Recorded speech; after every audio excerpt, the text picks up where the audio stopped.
IT বাইরের পক্ষ থেকে আপনাদের সবাইকে স্বাগত জানাচ্ছি মেনু তৈরির আজকের পর্বে। গত পর্বে আমরা এই মেনুটা তৈরি করা শিখেছি এবং এটা ছিল আমাদের খুবই বেসিক মাত্রার একটি মেনু, এবং আজকের পর্বে আমরা এটার আরও কিছু বিষয় জানার চেষ্টা করব।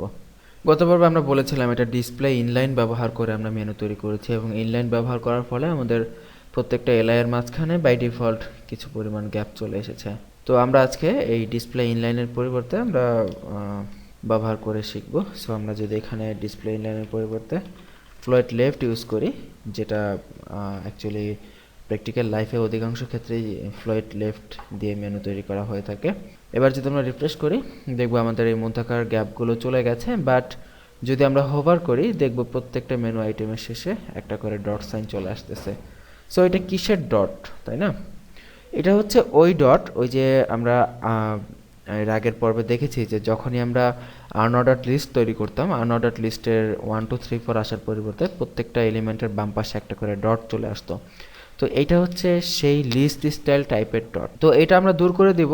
এখানে আমরা মেনুকে আমরা দিব লিস্ট স্টাইল টাইপ দিয়ে আমরা এখানে নান করে দিব। যদি নান করে দেই এবং রিফ্রেশ করি পেজটা F5 দিয়ে, দেখব যে সেই ডটগুলো চলে গেছে, মানে লিস্ট স্টাইল টাইপ এখন নান।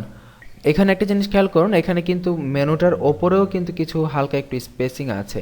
তো এই স্পেসটা হচ্ছে মার্জিনের জন্য। এখানে আমরা যদি আপনাদেরকে দেখিয়ে দিই, মার্জিন 0 দেই, তাহলে দেখবেন মেনুটা একদম ওপর থেকে লেগে আছে। সো এটা দেখতে খারাপ লাগে অনেকটা, এই জন্য আমরা ইচ্ছাকৃতভাবেই এখানে মার্জিন 0টা কেটে দিচ্ছি। রিফ্রেশ করে এটা একটা ছোট্ট একটা এডিট। যাই হোক, আমরা এখন মেনুর এই অংশটা আমরা সাকসেসফুল করতে পেরেছি, এবং প্রত্যেকটা মেনু দেখুন একটার সাথে একটা কিন্তু গা ঘেঁষে লেগে আছে।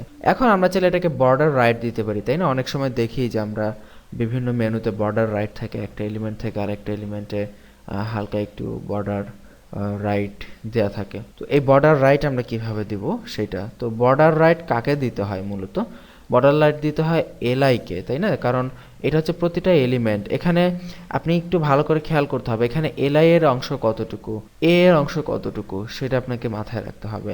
এলআই হচ্ছে প্রত্যেকটা এলিমেন্ট, এই যে হোম, HTML এগুলো সব হচ্ছে এক একটা এলিমেন্ট, এবং হোম লেখা যেটা আছে সেইটা হচ্ছে এক একটা এ। এই এলআই যেটা আছে এটাকে যদি আমরা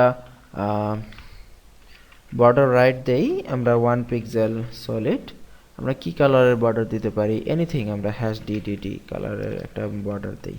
আমরা যদি রিফ্রেশ করি পেজটা দেখবো হালকা একটু এখানে বোঝা যাচ্ছে না, আমি রেড কালারের বর্ডার দিয়ে আপনারা সহজে বুঝতে পারবেন। রিফ্রেশ করি দেখবো প্রত্যেকটা এলিমেন্টের ডান পাশে একটা করে বর্ডার চলে এসেছে এখানে। কিন্তু এখানে খেয়াল করুন যে বর্ডারটা কিন্তু ফুল এরিয়া জুড়ে আসে নাই, বর্ডারটা এসেছে কিন্তু বর্ডারের উপরে নিচে সাদা গ্যাপ দেখা যাচ্ছে। তো এই জিনিসটা হচ্ছে কারণ আমরা LIA যেটা আছে সেটাকে আমাদের ডিসপ্লে ব্লক করে দিতে হবে। এটা ডিসপ্লে যদি ব্লক করি, এবার যদি আমরা রিফ্রেশ করি দেখবো যে আমাদের প্রত্যেকটা এলিমেন্টের ডান পাশে সমানভাবে বর্ডার রাইট লাল রঙের একটি বর্ডার চলে এসেছে। সো এইভাবে আমরা প্রত্যেকটা মেনুর বর্ডার আইটেম দিতে পারি। আমরা যদি বর্ডার বটম দিতে চাই, মানে প্রত্যেকটা LI আইটেমের বর্ডার বটম হবে, তাহলে আমরা কি করতে পারি? সো এখানে আমাদের একই পদ্ধতিতে বর্ডার বটম ইউজ করতে হবে, 1 পিক্সেল সলিড। আমরা যদি অরেঞ্জ কালারের বর্ডার বটম দেই এবং সেভ করে রিফ্রেশ করি দেখব অরেঞ্জ কালারের বর্ডার বটম প্রত্যেকটা এলিমেন্টে চলে এসেছে। আমরা এখানে 2 পিক্সেল বর্ডার দেই, বলে একটু মোটা হবে, দেখা যাবে এই যে প্রত্যেকটা এলিমেন্টের নিচে 2 পিক্সেল করে বর্ডার বটম এখানে আমরা দেখতে পাচ্ছি।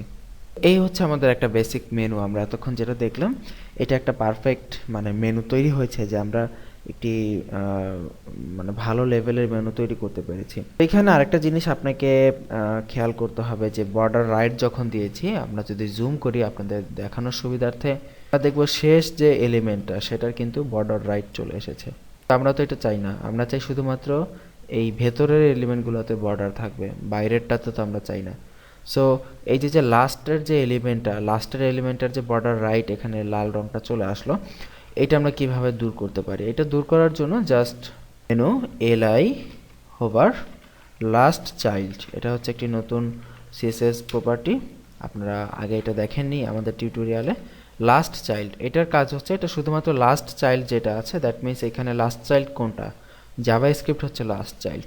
সো এই লাস্ট চাইল্ডকেই শুধুমাত্র সে সিলেক্ট করবে।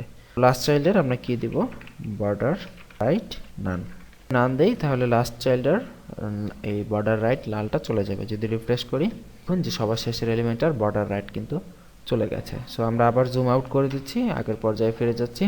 এই হচ্ছে বেসিক মেনু, এবং এটাই মূলত পারফেক্ট মেনু, কারণ অধিকাংশ ওয়েবসাইটে মেনুর মধ্যে এরকম ফাঁকা জায়গা থাকে না। আমরা লেফট দিয়ে ফাঁকা জায়গাগুলো দূর করে দিয়ে আমরা আমাদের ইচ্ছা মতো আমাদের মতো ডিজাইনিং করে ফেলবো।